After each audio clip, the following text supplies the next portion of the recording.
Cockney mums, and we would just like to start off by telling you exactly why we've crazily decided to do this.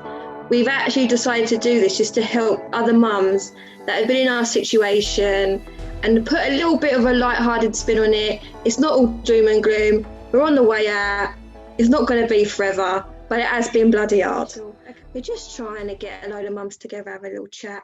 And we thought we'd start off with my pal Lauren's pandemic pregnancy story, because she had a bad turn, and we thought we'd start off with that. So I'm going to ask her a couple of questions, and we're just going to have a little chat, really. We thought you'd like to join in. We have our little mum chats every week, and we just thought we might as well share it and let some other mums join in. So that's what we're going to do. Oh, you've had a baby, not included me in any of that. I'm faking it. All I've had is a couple of photos. Could be Photoshop, could have put a bump on, that's fake. I don't know. Trust me, it's been madness. This is baby. This is mine. I wouldn't even know. How long have I known you? What, 18 years? And last year I saw you twice. Oh, and one of them was your wedding, so you was off being all sociable. I only got about 2 minutes with you, and I was the maid of honour. 1 minute I've gone from my wedding dress, all looking all lovely, and then the next minute I see you at my baby shower. And you don't mess with that. You don't mess about, Lauren. That's what I get it all done in 1 year. House, baby, marriage. Mm-hmm. You know me. Why wait? Exactly. You're mental. I know. You're mental. I've only done one of them things and I'm knackered. I thought it was going to take us ages anyway. But no, I literally fell pregnant like quick, straight away. I thought I was going to have fertility issues, like my mum had fertility issues getting pregnant with me and my brother. I blame you. You were like, as soon as you had Rosa, you were like, come on, Lauren, crack on, like, hurry up. I just had a baby. Pandemic, everyone got bored and I was like, oh, we might as well. But when I gave birth, no one had a baby. I was the only one, and now you've all had babies. You just thought there's nothing else to do. So there you go. I swapped my Vera Lynn, aka gin, to my vanilla latte. Honestly, it keeps me alive.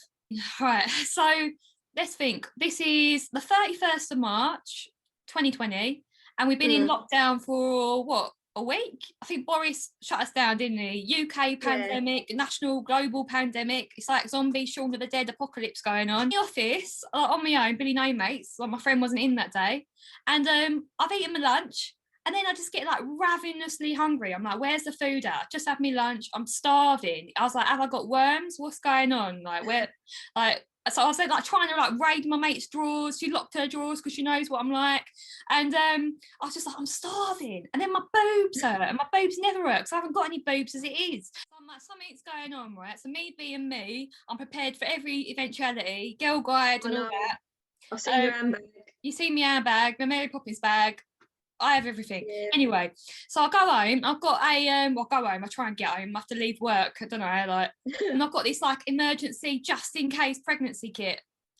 What's a pregnancy kit? You never know. One of them tests that you piss on. It's a test. That's it. A pregnancy test. I'm on my own, and then I take this test, and it's positive, and I'm like, God. I know, and then I was like, oh, is that right? Is that not? So we're in a lockdown, we're not allowed out, are we? So I'm like, we're not allowed out. We're locked in, it's like being a prisoner. So I was like, I need to go Sainsbury's or somewhere, I need to go and get another pregnancy test. So off I popped to Sainsbury's, don't know why I chose Sainsbury's. Off I go, and then I was like, what can I use an excuse to go to Sainsbury's? And obviously a pregnancy test, needing one of them is pretty essential, isn't it? And me being me, is like, I'll get Lee an Easter egg, like it's Easter. So there I am, I've got my Easter egg, I've got my pregnancy test, I'm with the cashier, and he's like, it's a bloke, he's like, well, this is pretty essential, isn't it? And I'm like, what, the Easter egg or the pregnancy test? Like, do you know what I mean? And off I trot, I get home, it's about 4:00, Lee comes home at 5, take another one, oh my God, it's positive, I'm pregnant. I'm like, have I read it right? Like, it's positive, there's a cross, I'm positive. So I was like, oh. Yes. And I was just like... Now you've got to think, what am I going to do? Am I going to tell everyone? Of course you tell your best friend. And I'm like buzzing. I'm not the only one. Happy days. And then you got to tell Lee. Now, you know me, don't I? I like to like capture like every moment. I like to video, take pictures. So I decided to be a little detective.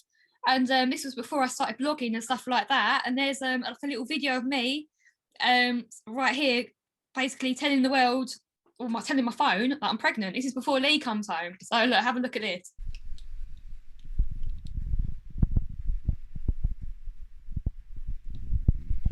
So then I went out to Sainsbury's and grabbed another one.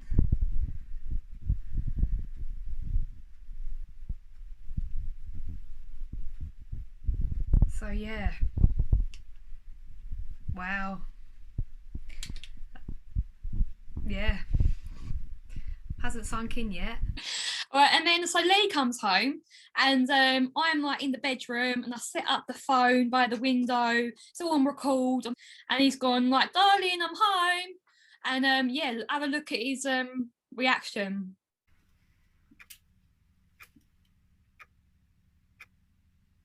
You're pregnant? Mm.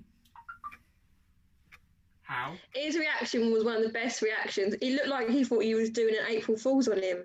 He thought I was telling him that I was about to break up with him. I was all like, Lee, can you come upstairs, please? He looked very serious, bless him. And I was like, sit down. And he's like, what's happened? And then it was just like life froze. He just was like paused and was like, how? And I was like, wait, do I need to explain the first thing? Picturely, so you know it don't happen again if you're not prepared. Like, this is what happens. That's it. I was like, do you want me to draw you a diagram? Like, so well, yeah. You were there. I know. So yeah, so it all happened a bit quick, mate. Like 1 minute I'm getting married in January 2020, luckily before Boris shuts down, and next minute it's March and I'm pregnant. I'm up the duff. I'm like, what? I've never been pregnant before. It's like crazy time. Yeah. We got to, like, I had my normal 8-week check with the midwife and they were all like, right, because we're in a lockdown, your partner's not going to be able to come to the scans or antenatal appointments with you, we've got to see you on your own. So 12 weeks rocks up and I go and have my scan, see if everything was all right and things, because I weren't too sure. I'd never been pregnant before. I was all a bit like anxious and things. So Lee weren't actually allowed into the scan with me, which I was so gutted about because I really wanted him to sort of share that experience with me. It's one of the most important ones. And the moment I saw the baby on the screen, I instantly fell in love. It's like nothing compares. And I was so gutted that Lee couldn't actually be in there with me. Like, it's a scary scan because I've had some go wrong, and there is a chance you could hear some bad news. So to be alone, whether it's good or bad news, is quite stressful. I would have been really stressed. Exactly. And like I was so nervous. I was like, what if something's wrong? And other things in my head were like, I'm seeing this baby, but Lee's not seeing this baby. Am I going to love the baby more than Lee? Like, it's the bonding and stuff as well, you know? And I really, because we're carrying the babies, but they're not, you know? Not part of it. Like, I remember the first time Johnny really started to realise that he was actually going to be a dad was when he saw this little thing, like, doing its flip-flops. And I was like, see, I weren't lying. There you go. Exactly. It's mad. It's surreal. It's mad. But literally, I was dying for a wee. So halfway through, the sonographer was like, go for a wee. I skipped past the toilets, mate. I was like, I use that as a tactic. I went to the waiting room. There's no one in there. And I've gone, hey, it's got a head. It's got a brain. Like, it's got limbs. And he's like, it's there. Yeah. He's literally like, go for a walk. It's still in there. Exactly. And then off I pop again, off I go and have the rest of the scan. But no, it's so special. Honestly, it's lovely. It's a really lovely moment. And I had my mum and Johnny, and then they kicked my mum out halfway through and she got the right ump. But I've never had to be alone on any of my scans or any of my appointments. So I was really worried about you. I was like messaging you like, what's going on? Are you okay? Yeah, every scan and every antenatal appointment, every consultant appointment, I did by myself. Did you have any that were really dire, that was really scary, and that's when you really could have used your partner? Yeah, I've had a couple of scares. I think I had 2 scares during my pregnancy. It's really difficult kind of talking about. I've had like excruciating stomach cramps and things, and I've had to get to hospital pretty quickly, and even when I've had to go and get checked up and I'm in hospital for like 7 hours or whatever, poor Lee's like waiting outside. And he would have had an idea what was going on, so he's probably letting his mind go mental. I had a load of scares, and I was quick in the hospital, and even if you didn't want to, I'd be like, I don't care how long we're waiting, you're going to stay, you're going to get me a drink, you can't move, you've got to stay right there. Don't leave me. I was very, very conscious of that. I didn't want to do anything by myself, to the point where I actually moved back in with my mum. I moved back in. I was like, Mum, I can't do this by myself. He's got work. We have to move in. Yeah, you need that support, don't you? You need that family support with you. So yeah. So I was really worried about you the whole time. I was like, I need to be around there. I need to be washing up so she has her feet up. You know, I was worried, but obviously I couldn't do anything. Mm-mm. Just get the odd picture. It's got bigger. My bum's bigger now. My bum's bigger now. you had a couple of near misses. You had a couple of things that you weren't happy about in the hospital, and God, that story is a bit. I was fuming for you. Lee's again. He's outside getting told off by security, and piping up. That's it. And I'm in there again on my own, and it's all a bit depressing.